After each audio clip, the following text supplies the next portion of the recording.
আসসালামু আলাইকুম। আজকে আমি সকাল সকাল মাছ বিরিয়ানি করছি।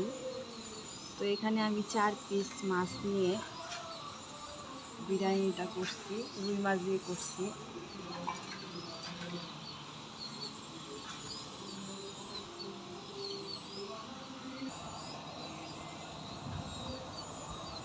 তো সকাল সকাল যদি এরকম একটা বিরিয়ানি হয় তাহলে আর কি লাগে বলুন।